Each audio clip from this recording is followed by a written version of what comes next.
Hey, John. Yes, Andy. Why are all our smart dolls the same height? Because no one's cut their legs off yet.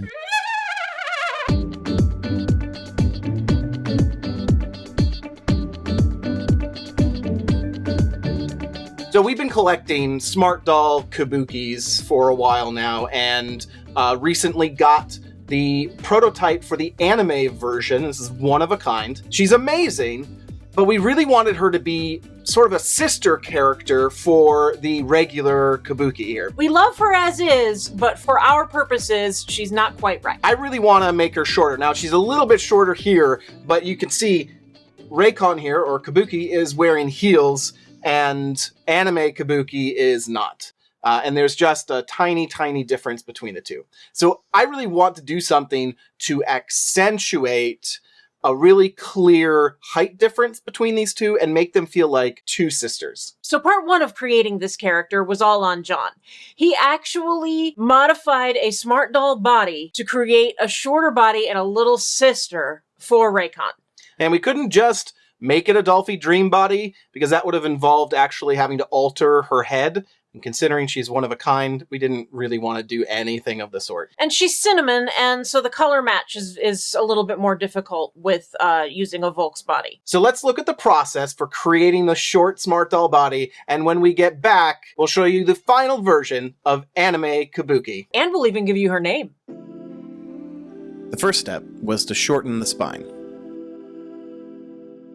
I wanted the body to hit at about the shoulders of a normal doll. So I needed to remove 3 of these ball socket segments between the shoulders and the stand port. This requires special pliers for a 3/8 inch doll armature to separate and join the segments together. I was lucky enough to know someone who took care of it for me, but I will probably buy a set of these pliers for future projects. Next up, the thighs. After a quick test cut, I removed about 1 inch off of the thigh socket. Sanded and removed any extra plastic, leaving just enough of the socket for the knee peg to still fit in.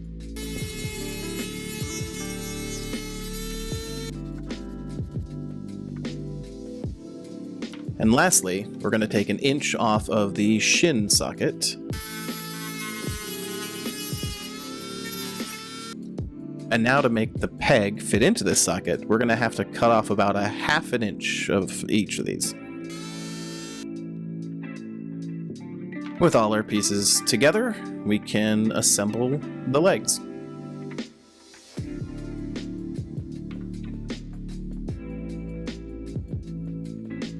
Let's compare it to my crystal frame as we add on the spine and arms. We've successfully shrunk this frame by about 3.5 inches. Now to add some meat to her bones. Gotta cut out the shell, and I'm starting with the torso. Cutting the leg holes.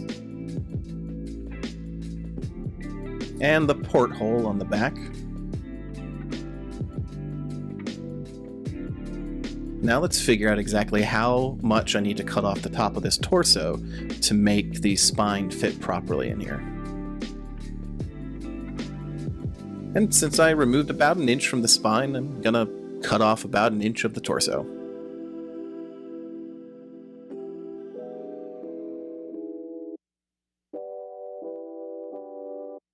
Looking good. After getting the torso nice and warm and pliable again, we're going to install the hips.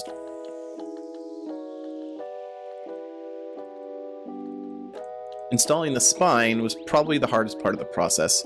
You have to get it perfectly aligned with the back socket and put the cap on it. And squeezing this thing closed is really, really hard to do. I didn't have the right tools for this job. I ended up off camera using a dowel and inserting it into the port on the back and then hammering it in as best I could. It's not absolutely perfect, but it got the job done. For the rest of the shell, I just cut off about the same amount that I removed from the frame for that particular piece. So the thigh here, I am drawing in a line mimicking the current edge of that shell, but about an inch back. And then cutting it down to size.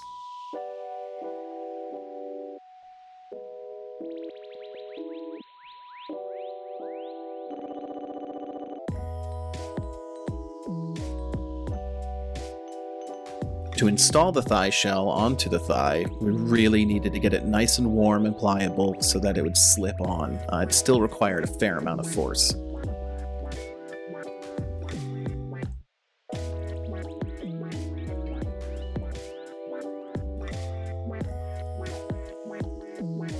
For the shin shells, I, again, removed the same amount that I removed from the frame, trying to match roughly the same curvature that the shell currently has.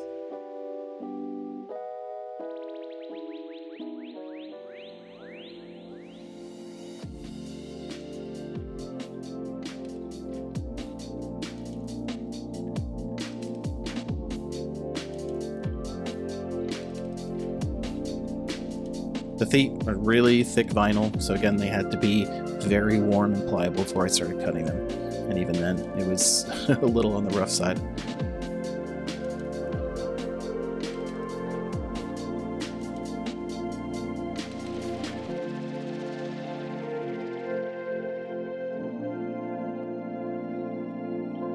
Now, for the upper arms, Smart Dolls actually have a double-hinged elbow. You can sort of pull it partway out. Now, what I've done is cut the shell to allow that first smaller hinge to act as a new elbow. For the forearms, I did actually have to shorten the frame, which I did not catch on video, unfortunately. So I'm also cutting down the shell for the forearm to match those changes.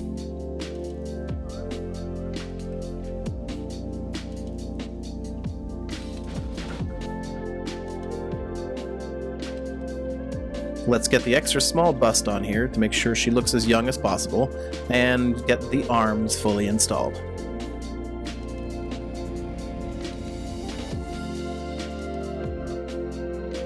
The hands I'm using here are from a mini Dolphy Dream body. Unfortunately, these Smart Doll hands are just going to read as way too adult and not differentiate her from the other Smart Dolls. So I've gone with a more childlike look, and I think it works pretty well.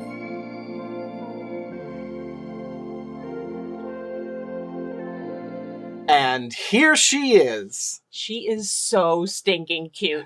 I can't even stand it. This girl is unbelievably cute, and the height difference now, combined with the anime features, these sort of softer features with the Kabuki makeup, just really drive that home. Dressing her is really interesting because she is still actually Smart Doll hips, a Smart Doll waist. So you can actually pull some things that were designed for Smart Doll that actually work. Like these are actually Smart Doll pants that are a little bit shorter, but they make a nice full-length pant on her.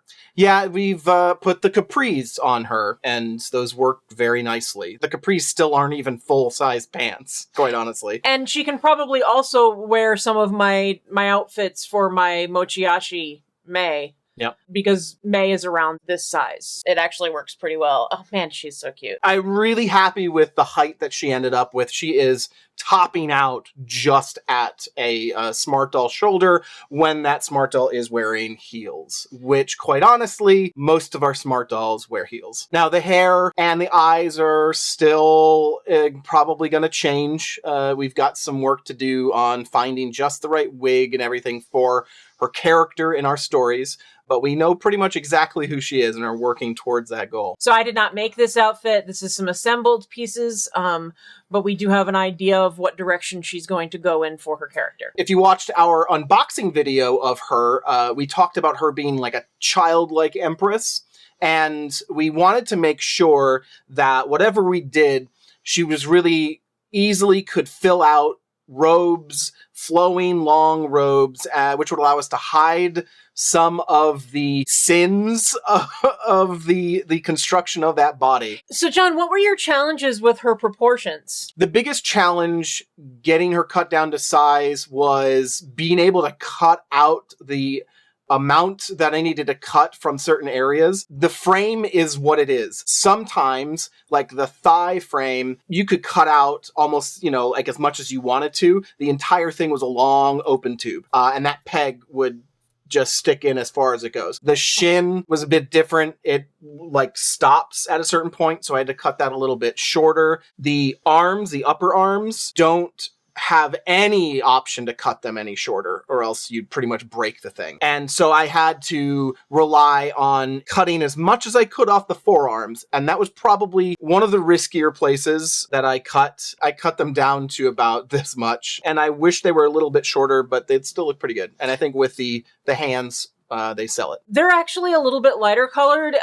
In Smart Doll parlance, they're actually milk. But with the distance from the face, it really doesn't matter. And she's always going to be wearing things that cover more of her body. And in fact, half the time we probably won't see her hands because they'll be tucked inside sleeves and whatnot. One of the other bigger struggles that I have is the support between the shell and the frame itself, because like the thigh is like one piece. It's like it goes all the way down in the end and has like a little hole for the frame and the knee to punch through. I cut all that off, so it's just a big open hole that the knee connects into.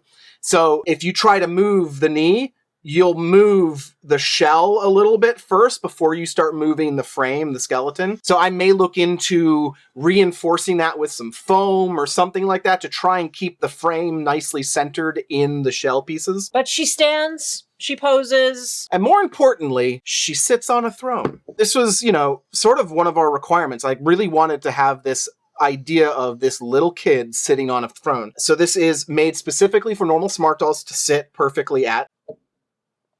There. And here you can see she has that like little kid dangling feet there. She still comes across with this diminutive kind of look, and with a more dramatic throne for her to sit on when we create the Revenant throne for her story. She's gonna look both impressive and like weirdly innocent, and I think it's gonna be very cool. And we gotta say, the court has been abuzz with the welcoming of the royal one into the house. The golden child. I suppose it's time to tell you who exactly she is. Now she is Raycon's sister. So when naming her, I really wanted to find something that connected to Ray. Now, Raycon means soul. It is the spirit, or what we in Western society would consider the spirit. And it is a part of Shintoism and some of the spiritual aspect of Japanese culture. This is Haku. Haku means soul as well, if you just look it up. They're the same name, sort of, but if you go back to the roots, like the ancient Chinese roots of Taoism that kind of fed into Shintoism, Kon, so Raycon, Kon is the yang to Haku's yin. They are the two parts of the soul. So there was once this belief that the soul sort of divided into two parts, one that would ascend into heaven, the Kon, and the other one that was tied to the earth, that came back to the earth, sort of the root of the soul, and that is the Haku.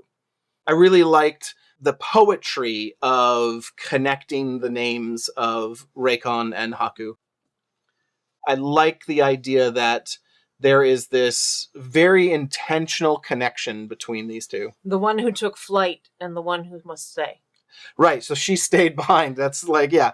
So, I mean, I hadn't even thought about that, but that literal sort of, she was kind of left behind, and Ray has found her freedom and taken flight away from home and is living on Earth now. So that's kind of some of the background of the story, and you'll be seeing more of that. I'm working on writing kind of the first-ish episode or so of our stories, designing props. I've got half of a throne kind of built right now, and Sandy's designing costumes. So it's definitely coming along, and you'll be seeing more of Raycon and Haku very soon. So now that you know her name, and so do they. It's time we make it official. The Court of the State is honored to welcome the presence of Her Royal Radiance, Princess Haku. She gets a special intro. If you'd like to see more about the other sister of Rei and Haku, you can check out the unboxing of Interstellar Blue Kabuki, or Jinx. That's it for us. We'll see you again soon. Bye. Bye.